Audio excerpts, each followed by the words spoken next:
women's suffering is too normalized for my liking.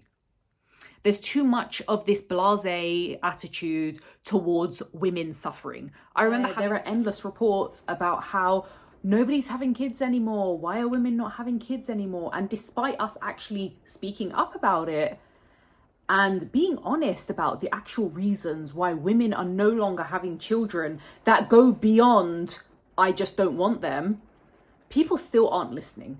And this story and this video that I saw on TikTok left me absolutely horrified at what women are still going through in 2025.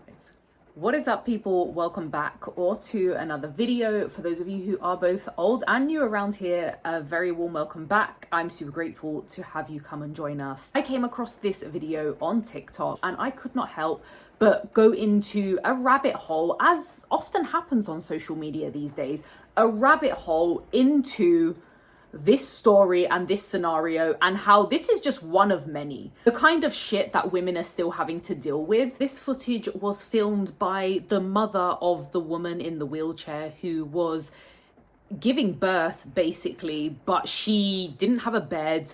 She was put into a wheelchair when she arrived at the hospital, and if you actually watch the video, you'll see that she's in clear amount of pain and she's about to give birth. Now, I'm not a medical professional in any way, shape or form, but even when I watched the video, I was so distraught seeing that poor woman in pain.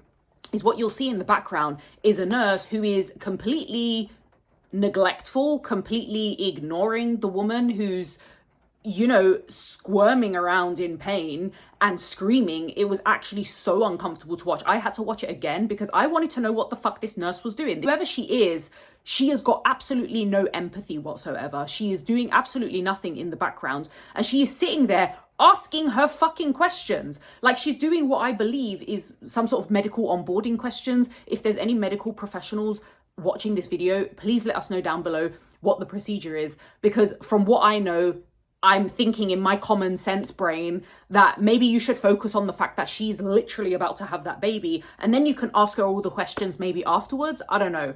As you could see from the caption, that woman was apparently waiting for 30 minutes prior to be giving her wheelchair to supposedly make her delivery a little bit easier.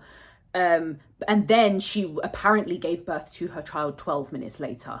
Now, correct me if I'm wrong, but if you're 12 minutes away from giving birth, then I can imagine your contractions are quite close. I overheard in a bit of the video, because I couldn't watch the whole clip because it was so uncomfortable to watch. She was so deadpan as well. Like, her tone was like she could not be bothered to be at work. So not only can you not be bothered to be at work, not only are you being completely neglectful and lacking empathy, you then sound like this woman is like bothering you at work.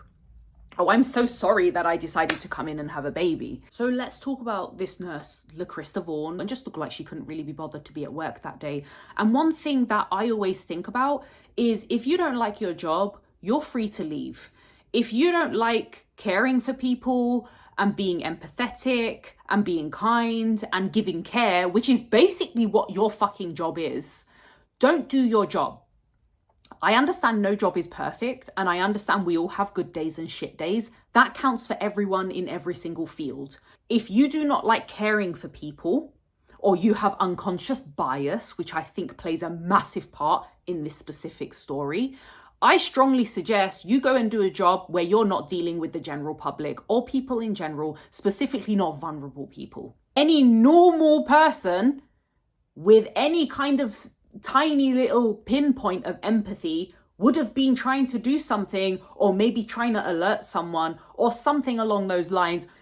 Let the baby come out safely, and then you can go about asking your questions instead of sitting there pretending that you're so calm. Because there's a lot of people who mix up calm with can't be bothered. You can bet my bottom dollar that this is the kind of person who preaches a lot, maybe prays, maybe goes to church. Probably, if you went on her Facebook profile, probably has Bible verses all over her profile and tells people to be kind with this emoji, which is actually not a praying emoji. It's two people high-fiving. I bet you didn't know that. This is the kind of person who looks like she does that behind closed doors, probably goes into nursing because she wants to pretend to care for people and then behaves like this. She's just very lucky she got caught on camera this time. Is it me, or is it people who go into like caring roles always seem to be the least caring? I don't know what it is. I always find a lot of people, now this isn't everyone, so please don't take this the wrong way. It's not everyone, but I just find it's always mean girls, or like they always have mean girl vibes. I don't get it. They always go into like either childcare or healthcare. I find that deeply fucking worrying. Do we have to go over the statistics of how so many women in general are neglected in healthcare around the world? But for the sake of this video and because the incident happened in the US, I'm gonna focus on the USA. But do we want to talk about statistically how much more neglect is experienced by Black and Hispanic women? Black and Hispanic women are 30% more likely to report provider mistreatment during hospital deliveries compared to 21% of white women. I don't want to automatically come to this conclusion, but I can't help but think that if this had been a white woman, she would have been treated a lot better than how this poor woman was treated. This is why so many Black women also are higher rates of death during delivery because of such neglect. So even after they've delivered their babies, it's also the aftercare and the neglect of the aftercare which creates so many deaths for Black women. We're struggling to give women basic care when they're having children. And you're wondering why so many women now don't want kids.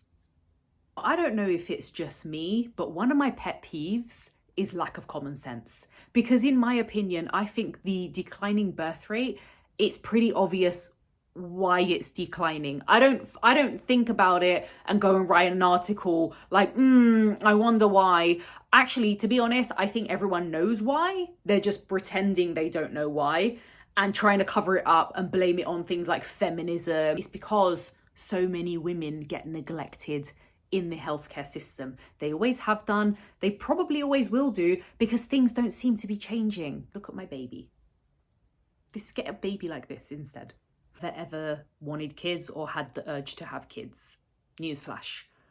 But one thing I remember thinking and feeling at a very young age was the vulnerability of the whole process of pregnancy and birth and having a baby, being a mum. That never left me. And it's already a case that women are so vulnerable during pregnancy, and I don't just mean physically. It's bad enough that they're already so vulnerable, but the fact that you then go to hospital to have your baby, which is something that should be celebrated because, you know, are we not bringing life into the world? Is that not what you want because you want your birth rate to increase, right? But the fact that you go to the hospital to have a child and you don't even receive basic healthcare from somebody who is not only a healthcare provider, but, you know, this is your job. It's literally what you're being paid for. You are paid and you are trained and qualified to provide healthcare to people.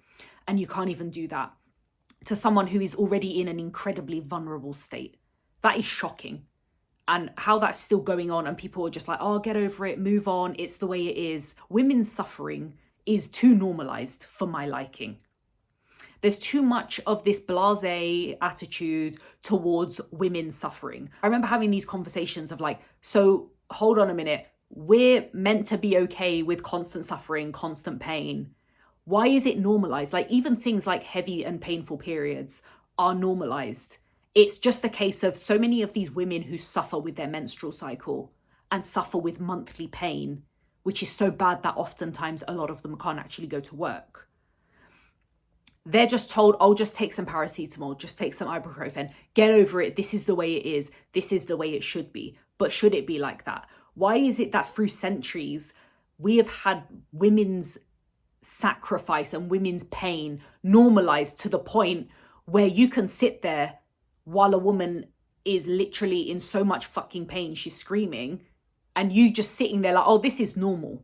This is just what I always found terrifying about the whole pregnancy, birth, etc. Let's not even talk about the statistics on how a pregnancy can increase DV situations as well. Because in a DV situation, any pregnancy, that's an immediate increase in vulnerability. And most DV cases actually escalate while the woman is pregnant as well.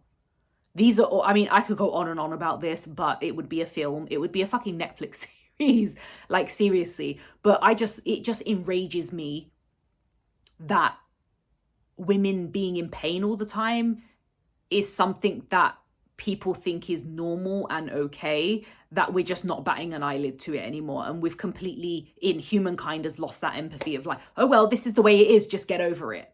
Fuck no, get over it. And if you have joined and come this far, I really appreciate your time. If you haven't already, make sure you hit that subscribe button, give this video a massive thumbs up, and I will see you guys, and Othello will see you in the next video. Peace out.